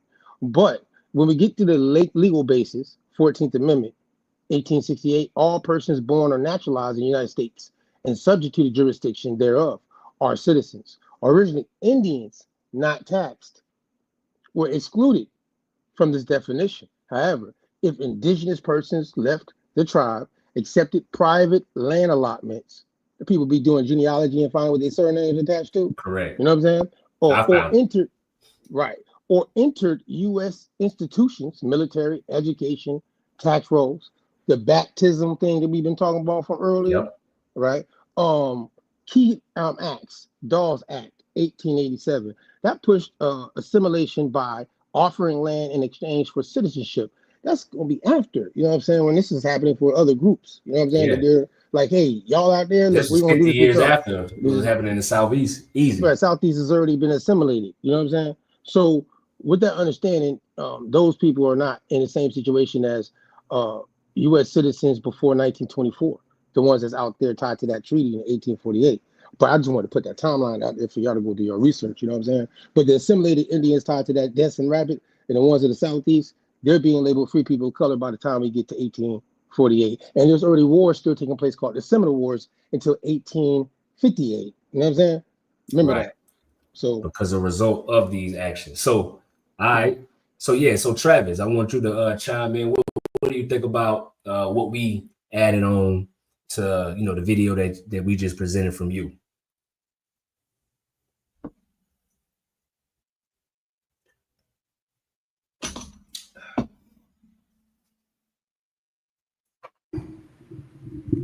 Yeah, so first of all, man, this is amazing. I just some of this is new, and then some of it's like confirming, so it's really cool. I guess I'll just build on what you mentioned about California, because I'm just dropped the video about California a little bit, and he's right. So 1850, right, the treaty. Really, what happens from my perspective of talking about these trusts and these hostages is the Catholics had already been out there doing the same thing. And basically with the treaty, Catholics no longer get to do it. The group that gets to do it is the Methodist Episcopal Church. So you talk about the Methodists and the Moravians and how here they are in California, 1850s. It's the Methodist Episcopal Church that's showing up. What are they doing? State of California actually passes a law that allows white people to indenture with going to a judge any American Indian that they find as being a vagrant or perhaps an orphan. They're doing the hostaging system. They're taking the child, and then they're saying to the parents, you need to keep working on the farm, and we'll take care of your child. And they hostage them, and these also become second and third generation free people of color. Of course, this is now we're getting what I go into is the Azusa Street Pentecostal revival that occurs right as they put the nail in the coffin and finish off the LA water aqueduct that's siphoning all the water out of San Bernardino Valley and destroying the Tonga village. And just, this is the end. And that's right when a man named Seymour, who's actually out of Natchez territory, that's actually where he came, and it's on the record that he's a freed slave that actually has some property and knows how to farm after his dad dies. And he's the guy out there as it all comes down. And this is the end. It's like, I'm like, that's actually the last gasp, anguish cries, what that is. Of course, nobody interprets it this way. And he's called an African-American and all that. But I'm like, no, man. And his wife is also Natchez and plays the ceremonial role of like being the first to speak in tongues. So she plays the matrilineal role as a leader. The Methodists shut that stuff down. It's like, you got to read wild, but that connects to what you guys are saying about over and over again. They're literally either getting adopted in, hostages in, treated in. Hey guys, but here's the deal. We have this thing, we survey the land, we break it into little plots. I want to just tie this one thing that I don't talk about a lot, but you got to remember this system that we're all under breaks everything down right in these little small, what they call family plots. That's in the law. The system the American Indians run, the system even the Irish and the English run before the Puritans took over under Cromwell was this clan tribal-based system, which the land is held in trust for the beneficiary of all members of the clan or tribe. When you're in the United States as a citizen, we are not the beneficiaries of any trust at all. Not unless we're paying into it like Social Security. Right. So it's a big difference when these Indians sign on to this system. You see how big the difference is? It takes away. It's huge, and we're all used to the system, but it's huge. And I just want to tie that a little bit together so people can understand the financial implications of all this. So when you say that, so just to make it plain for our listening audience, so the financial implications. So it's very simple. Today, we can be revisionists because we can speak on what we know as actual facts. And during this time frame, it is a fact that America was feeding the world. All right. So the products that were going all over America that came out of the ground, it was very populous here. A lot of money was being made. Majority of that was in the South. So if you are a new conquering entity, you have to figure out a way to get your hands on that. Right. So obviously it couldn't have all been done by war, because if it was, there would be no need to treaty. So it's funny how we were talking about in the beginning, how different Indians were being kidnapped, being raised up in another system, and then basically being brought back to integrate within their people to act as agents. Well, one of the people that signed the treaty, the Dancing Rabbit, was Greenwood LaFleur, and he is suspected to be one of those cadet lines that just came back all of a sudden and was the one that enabled this treaty. But even when this treaty was first established, if you were ignorant to the law, it still sounded not so bad, because, okay, if I got 600 plus acres for my family, that's pretty cool. That's I'm good with 600 acres. Like, think about it, 600 acres a day, you would be one of the top landholders in your area easily, right? But what happened is when these new laws start coming into place through the reclassification, now you could be taxed.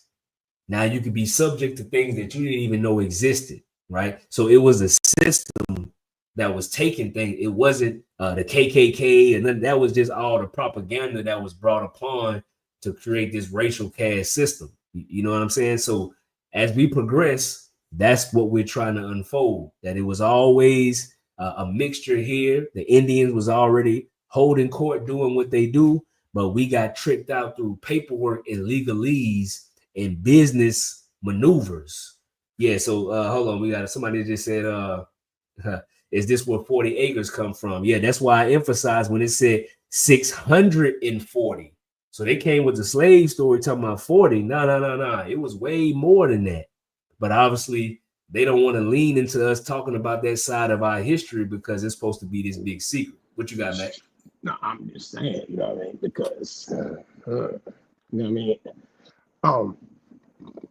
most people ain't doing no allotments when they talk about them allotments and stuff like that, and how Yeah. certain people's situations took places. You know what I mean? On the east of the Mississippi, in the southeast, or even people that got allotments because of what happened during the American Revolution, because they fought on behalf of that. You know what I mean? Or they had land going into that time frame. People like Paul Cuffey. You know what I'm saying?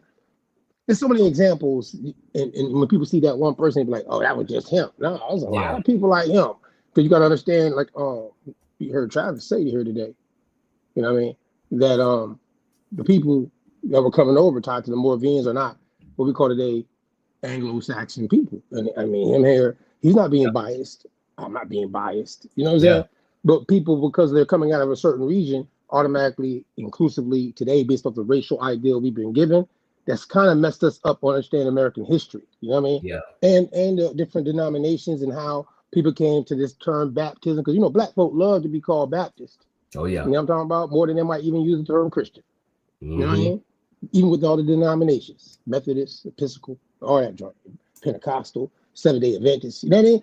I ain't really here to knock nobody. I'm just pointing that out for a historical standpoint of it. You know what I mean? Yeah. You know.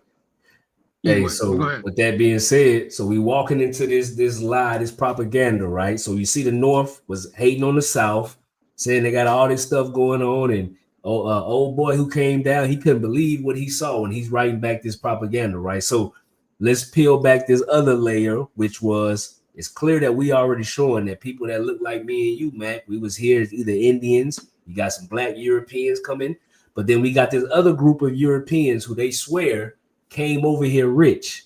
But the research shows that what we call white people today, Anglo-Saxons, the majority of them that came over here poor. So we're going to get to Travis's next video and we're going to break this down. So hold on. Yeah, shout out to some black Moors and Yahudi out there that came through.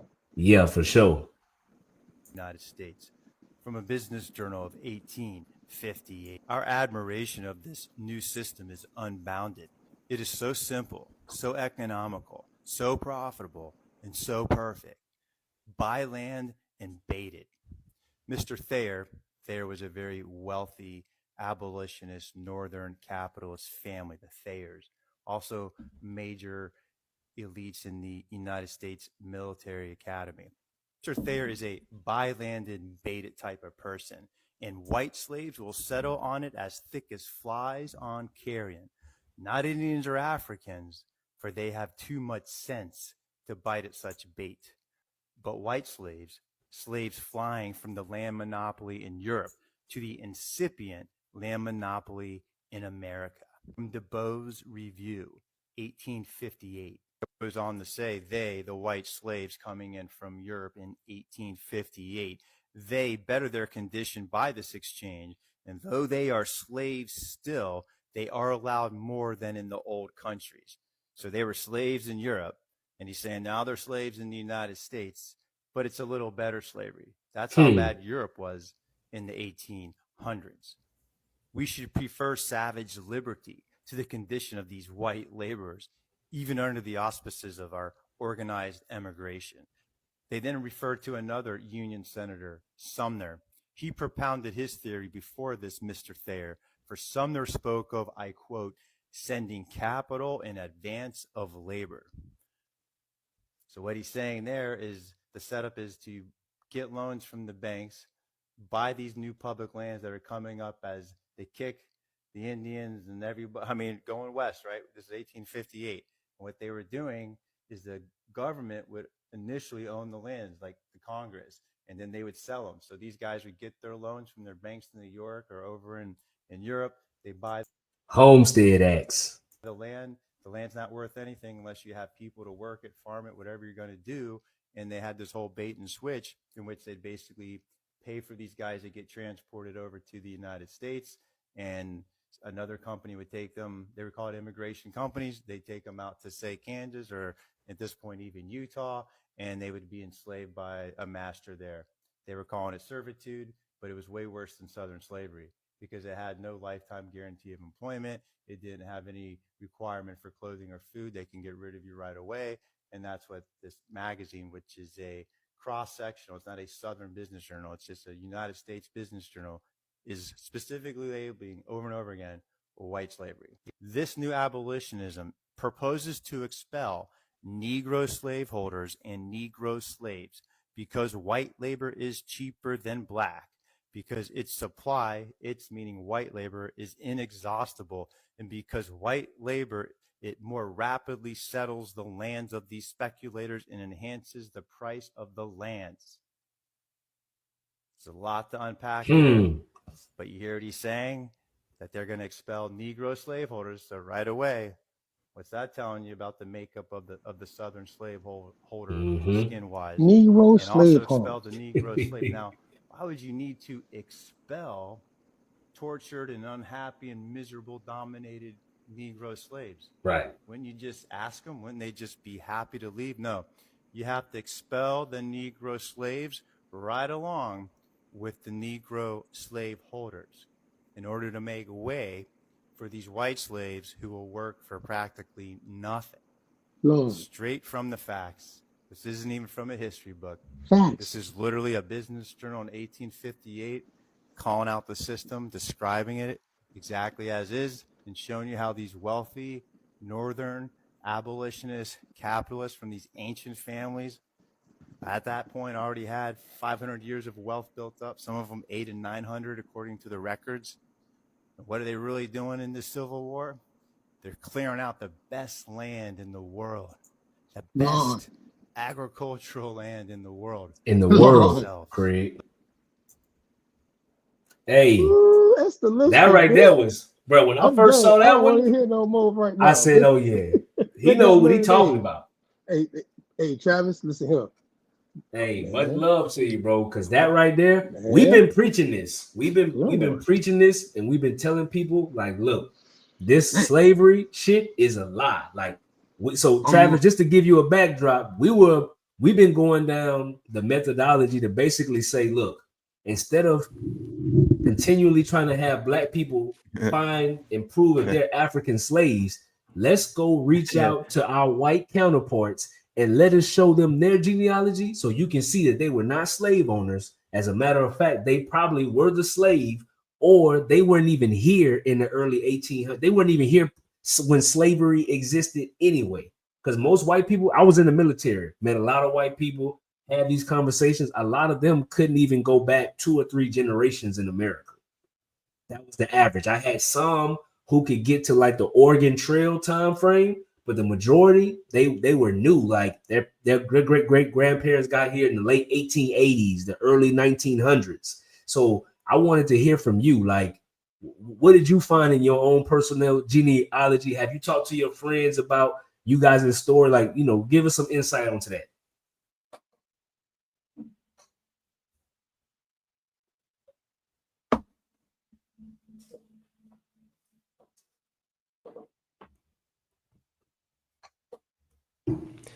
Yeah, so my insight is yes. So half of me is like post Civil War. World War I brings an Italian over, and the English starving out the Irish brings an Irish person over. So that's and then, but the pre-Civil War, I do go back. So when I was looking into it, there are Germans that are kicked over here, mid 1700s. But they're the fighting type. I think they might have been Hessians. Okay. Yeah. So anyhow, that's so I started looking at how they ended up where they ended up was North Carolina eventually and everything. And that just got me and they happen to be Methodist. And so next thing you know, I'm like, so they're Methodist, they're North Carolina, but they came down, and then there's like this, there's a Methodist place there called Lake Junaluska. And I'm like, that's an interesting name. And of course, it's an Indian name, right? So then that's what gets me going. Like, well, so boom, boom, boom. I start kind of seeing like, so the ones in Europe, there's really actually less because all we know is they came from this town. I mean, that's how bad it is. So my mom can tell you, oh yeah, they came over to Pennsylvania and they were tenant farmers. So they were white slaves and basically Pennsylvania, they didn't have no equity or nothing and had 10 kids. And the story is that all 5 boys died, but the 5 girls survived.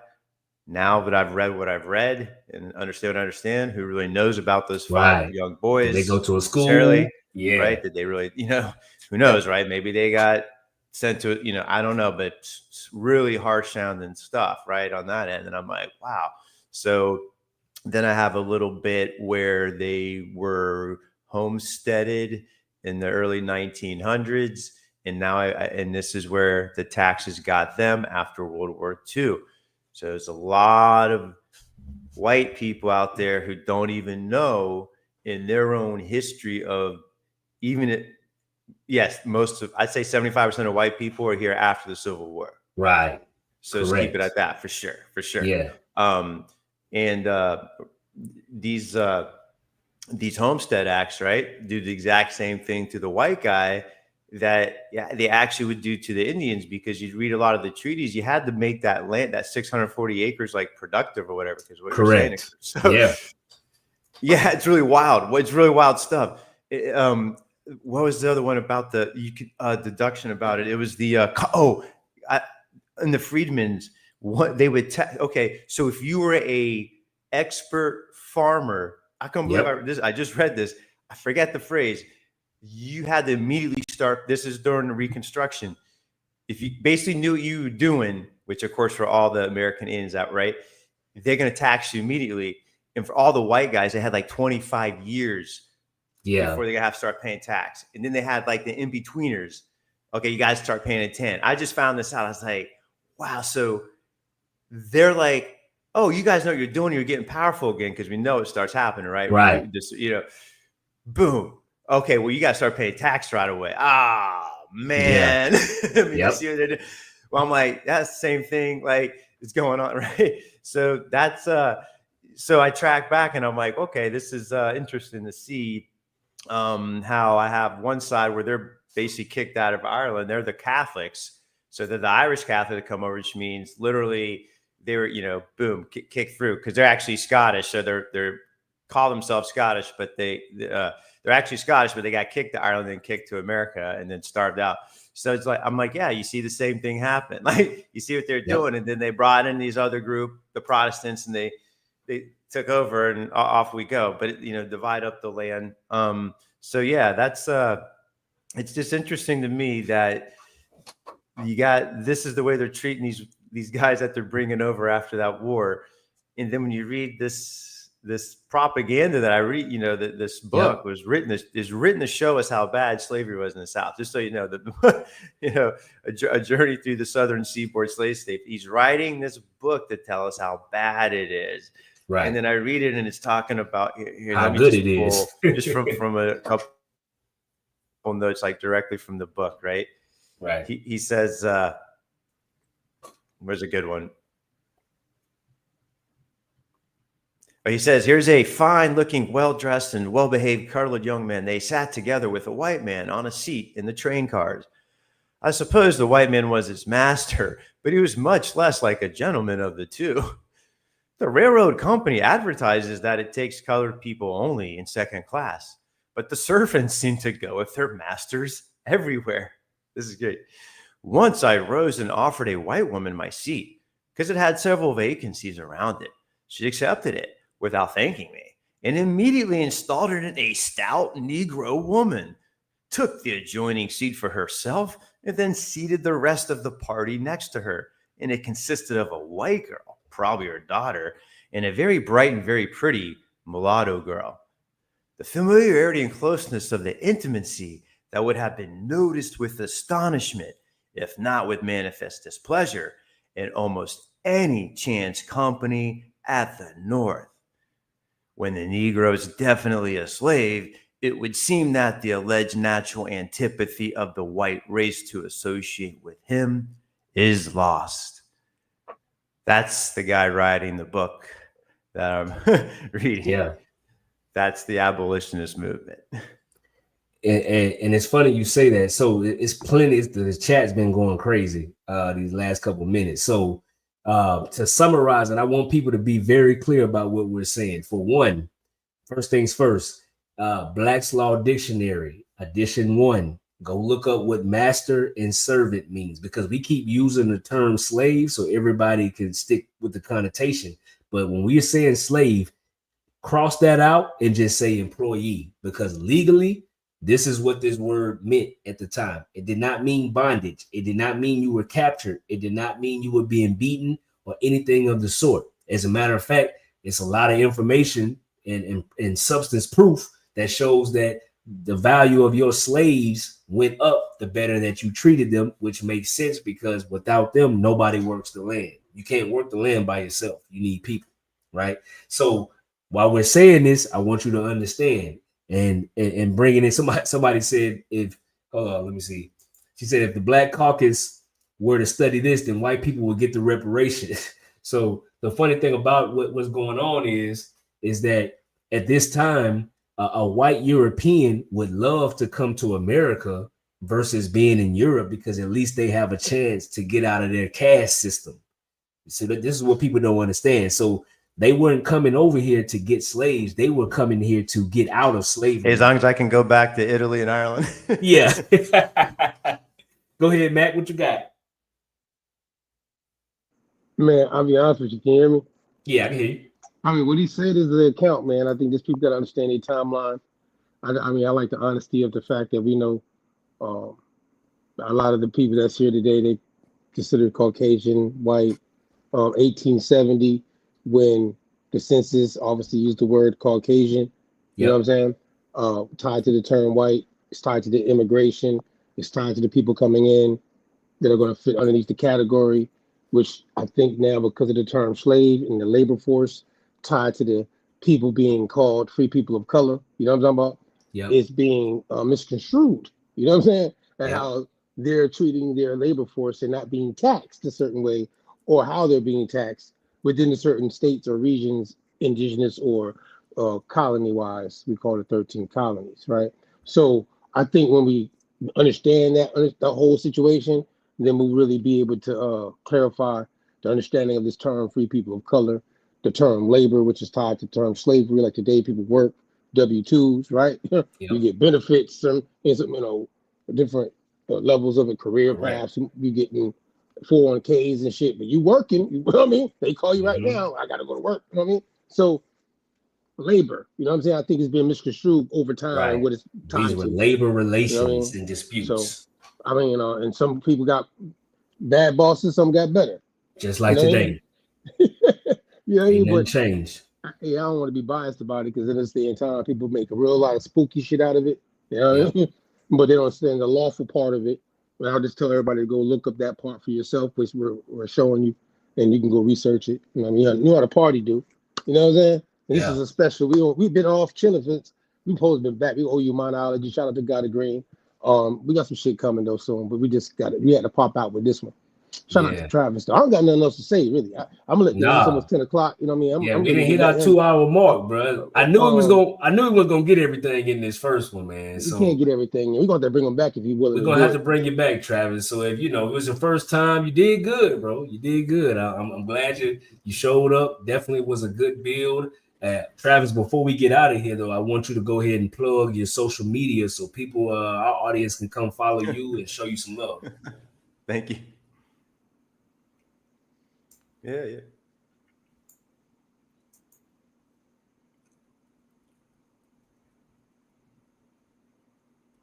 Oh yeah, thank you. Yeah, and wow, man, I just learned a lot. It's like this is great talking to other people that are really well researched, but also I can tell you're methodical and stuff. So this is great. So yeah, it's just on TikTok. It's Handsome History. And I have also on YouTube. I'm trying to build a little bit of following there too. Handsome History as well. But yeah, mostly on TikTok. Put it more in bite-sized formats of like 5 to 10 minutes. But usually I'm putting out like 3 to 5 videos on a topic, so you get almost about an hour overall. I'm really kind of trying to deep dive for people. So thank you. Yeah, no problem. Man, you got something?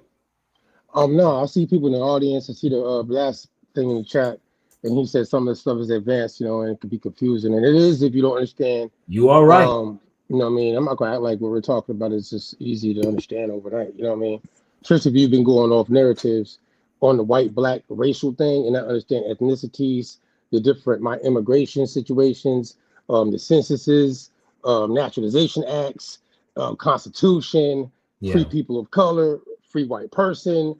You got to understand some of these things and the dynamics of what we call the nation of America and the American colonies, indigenous people, etc., to understand the complexity of what's going on, with all the different missionary situations as well.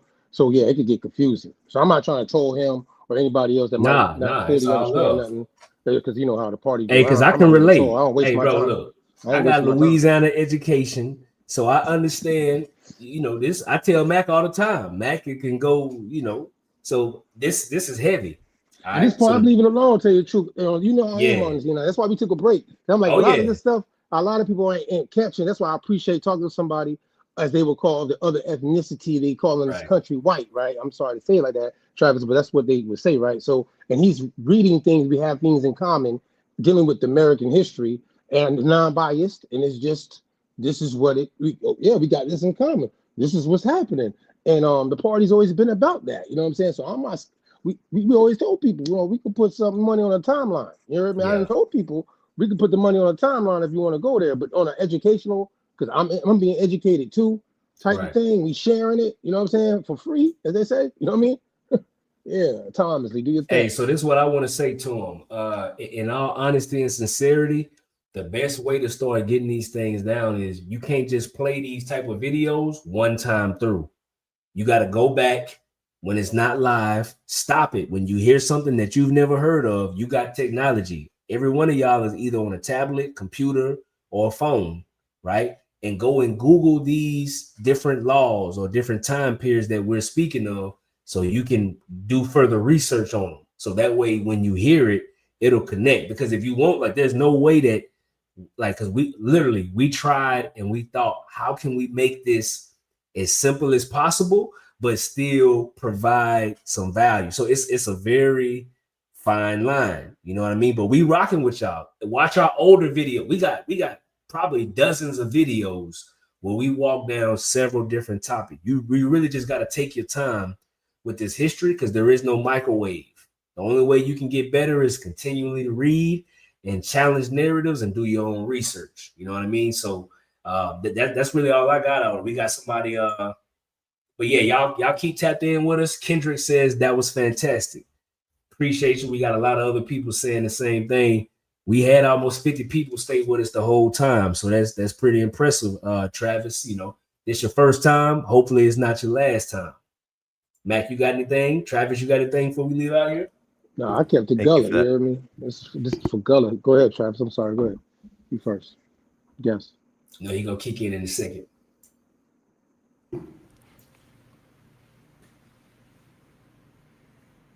No, I appreciate it. This was great. So definitely, man, there's so much more to cover, even just while you're closing it out. I'm thinking about more to talk about next time. Yeah, for sure. All right, y'all. Well, you know how we do. Y'all keep it positive. Y'all keep it pushing. We out of here, man. Peace.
system so cold.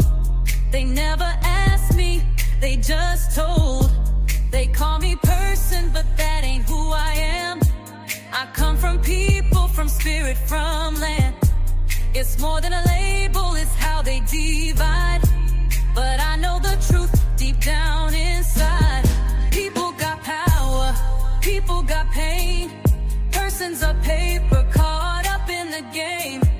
Don't box me in, don't steal my name. I'm not just a number, I'm not their shame. People rise up, speak what you know. You're not a person, you're a soul that glows. Oh. Some say it's just words, don't make it deep. But names are spells and the cuts run deep. How they define you, how they bind you. But truth don't sleep, it'll find you. All this legal fiction, built on omission. They rewrote the books and hid opposition. But we're not words, we're not just names. We're breathing proof they can't contain. People got power, people got pain. Persons are paper caught up in the game. Don't box me in, don't steal my name. I'm not just a number, I'm not their shame. People rise up, speak what you know. You're not a person, you're a soul that glows. No barcode, no chain, no check in the file. I'm walking with grace, I'm walking with style. I'm not a thing in a courtroom slide. I'm the people and I won't be denied.